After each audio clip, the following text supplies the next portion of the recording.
అందరు జాగ్రత్త మహారాజ్. మనం పుట్టింది కాడకుండా పెరిగింది నల్లకుండా ఉంటుంది అమెరికాలో మహారాజ్. మనకి తెలియని రాష్ట్రము లేదు, మనకి తెలియని భాష లేదు. అన్ని రాష్ట్రాలు అన్ని భాషలు మాట్లాడా. తెలుగు భాష, ఉర్దూ భాష, మలయాళీ భాష, ఒరియా భాష, ఫ్రెంచ్ భాష, లంచ్ భాష, నీ భాష, నా భాష, పిల్లి భాష, కుక్క భాష, అన్ని భాషలు మాట్లాడా. ఈ భాషలన్నీ మాట్లాడేసరికి నా చుట్టూ దేరిన లేకర్లంతా ఉప్పి తిప్పిపోయి ఉక్కిరి బిక్కిరితో నోటి మాట లేదు, కంటి చూపు లేదు. ఫోటోగ్రాఫ్ తీశారు, ఆటోగ్రాఫ్ అడిగారు. ఫోటోగ్రాఫ్, ఆటోగ్రాఫ్ అన్ని దేశాల్లో చెల్లాలంటే గట్టిగా ఎలుగుతారు అధ్యక్షంగా. చూసారా మన జాగ్రత్తగానండి. మధ్యాహ్నం అయింది, భోజనం తిన్నాడు. హోటల్కి వెళ్ళా. ఆ హోటల్లో కోడి కూర భోజనం, కూరగాయల భోజనం. కోడి కూర భోజనం అనగానే లేని సత్తు పట్టుకొచ్చి హోటల్ దూరా. వాడు తెస్తున్నాడు, నేను తింటున్నాను, వాడు తెస్తున్నాడు, నేను తింటున్నాడు. చివరికి బిల్లు కట్టమని రసీదు పంపించిండు మహారాజ్. తీర చూసేసరికి బిల్లు 1000 రూపాయలు అయింది. ఇదేందయ్యా నేను తిన్నది కోడి కూర భోజనం 100 రూపాయలు 200 అయింది, 1000 రూపాయలు అయిందన్నా. అరే బే, నీకు చదువు రాదు, చదువు వస్తే బోర్డు మీద కూరగాయల భోజనం అంతా కోడి కూర భోజనం తెలుసుకునేవాడు.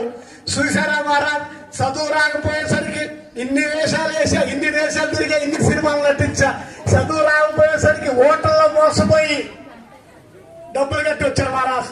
అందుకని చెప్పి మీరందరూ చదివే మనకు ఉపయోగం కాబట్టి పిల్లలందరినీ ప్రభుత్వ పాఠశాలలో ఉచిత విద్య, ఉచిత చదువు, ఉచిత పాఠ్య పుస్తకాలు, ఉచిత రేషన్ కార్డు మనకి ఏ విధంగా ప్రభుత్వం ఇస్తుందో పిల్లలకు కూడా బట్టలు ఇచ్చి చదివించి అన్ని రకాల ఉపయోగం ఉంది. కనుక మీరందరూ ఈ పాఠశాలలో పిల్లలందరూ బడికి పంపాలని చెప్పి ప్రభుత్వం, తెలంగాణ ప్రభుత్వం, మన ఊరు మన బడి మన కార్యక్రమం ద్వారా ఈ కలెక్టర్ గారు వస్తున్నారు మహారాజ్.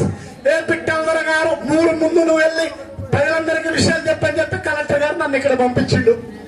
మీ పాఠశాల హెచ్ఎం గారు, ఎంఈఓ గారికి ఫోన్ చేస్తే ఆ ఫోన్ అలహాబాద్ నుండి అమెరికా నుండి ఆఫ్రికా కూడా ఢిల్లీ డిఎస్పీ దగ్గర వెళ్ళింది మహారాజ్. ఆ ఢిల్లీ డిఎస్పీ ఎవరు పెట్టారు, ఎక్కడుంటారు పెట్టారు అని చెప్పి ఇంక్వైరీ పెట్టించిండు.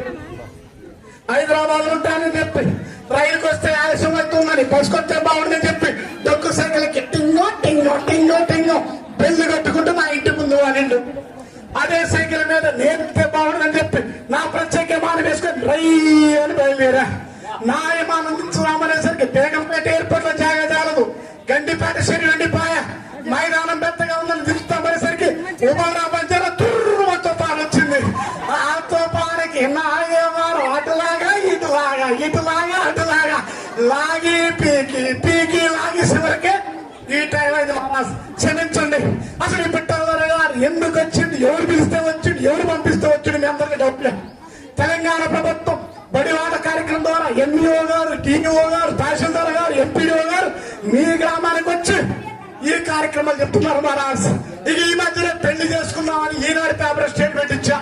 ఈ పిట్టల గారు అందసందాలు చూసి ఎంతమంది పిల్లలు నీ దగ్గరకు వచ్చారంటే యాక్టర్లు వచ్చారు, మినిస్టర్లు వచ్చారు, కండక్టర్లు వచ్చారు, ఉపారా బండి వచ్చారు, ముచ్చారం, లక్ష్మీపురం, పైపు పిల్లలందరూ పోటీ పడుతున్నారు. నా పిల్లలు ఇస్తాం, నా బిడ్డలు ఇస్తాం అని చెప్పి ఈ పిల్లగాడు అన్న సందాలు చూసి పెద్ద వచ్చారు. పాకిస్తాన్ ప్రధానమంత్రి, ఇటలీ ప్రధానమంత్రి, రాజస్థాన్ ముఖ్యమంత్రి అందరూ పోటీ పడ్డారు. ఎవరు పిల్లలు చేసుకోవట్లేక మగబడుతున్నా. ఇంతలో పాకిస్తాన్ ప్రధానమంత్రి ప్రత్యేక విమానం వేసుకొని నా ఇంటికి వచ్చిండు. ఇక ఆ పిల్లలు చేసుకుని ఒప్పుకున్నా. కానీ మీరందరూ చూస్తే చిట్టి కలిగింది అని చెప్పి 20 కేజీలు మించి చిట్టి తీసి నడిపేటట్లు పోసిన మహారాజ్. ఇక నా పెళ్లికి మీ అందరికి ఊరు నా పేరు నా పెళ్లి శుభ్రాన్ని పంపించా. మీ మొఖాలు చూస్తుంటే నా పెళ్లికి వచ్చింటే గుర్తున్న మహారాజ్. నా పెళ్లికి వచ్చిన వాళ్ళందరికీ మర్యాద చేయాలని చెప్పి కాళ్ళు కార్పో చేసి, పళ్ళు పకోడీ చేసి, మొఖాలు తీసి దుకాణం పెట్టి మీకోసం రెడీగా ఉంచా. నా పెళ్లికి పెద్దలు వచ్చారు. అమీరోడు నుంచి గరీబోడు వరకు నా పెళ్లికి వచ్చారు. అంతేకాదు మహారాజ్, ఒక్కింటి పార్వతమ్మ, ఎలకింటి అంకమ్మ, ముందుంటి 30, పైంటి పానగాలు పెద్దగా నా పెళ్లికి వచ్చారు మహారాజ్. ఈ పెళ్లికి వచ్చిన వాళ్ళందరికీ మర్యాద చేయాలని చెప్పి అమెరికా ఫోన్ చేసి లారీల మీద, బాలుగాడుల మీద గుద్దుకుంటూ వచ్చి పట్టు ఇక్కడ అంతా సమాన్ చెప్పి కాన్వెంట్ లాగా కడ్డారులు కడ్డెక్కలు గుర్తించి ఆడమగ తేడాలను కలిస్తారు కదా అన్న. ఇంటికి పోయా నా భార్య కొరకు వస్తుంది. అందరికీ అన్ని చేస్తాం, నాకేం లేదు అని ఒకటే గోల. ఓసేపు చీపెళ్ళం నీకేం కావాలి కోరుకో అన్న. బంగారు నగలు ఇమ్మంది. ఓసేపు చీపెళ్ళం ఉబరా బంజారా బంగారం అయితే దొంగలెత్తకపోదారని చెప్పి సుఖదిగా సుక్క బొట్టులు పెట్టి కర్రు కాల్చి కడియాలు చేసి గడపరచు వడ్డానని చేయించా. ఇక మొబైల్ మంది ఎడి తిరిగి నీ ఒంటి మంది ఎవరు చేయండి జోలికి రాదా ఇక అడి తిరిగి ఏడకొచ్చేసరికి అసలు విషయం గుర్తొచ్చింది. మీరందరూ తప్పకుండా ఈ పాఠశాలలో పిల్లలందరూ చదివించాలని చెప్పి ఈ చదువు యొక్క ఏదో తెలుసుకోవాలని చెప్పి మీ గ్రామాన్ని పరిశుభ్రత ప్రేమించాలని చెప్పి నాకు ఈ అవకాశం ఇచ్చిన మీ అందరికీ ధన్యవాదాలు తెలియజేస్తున్నాను. Thank you.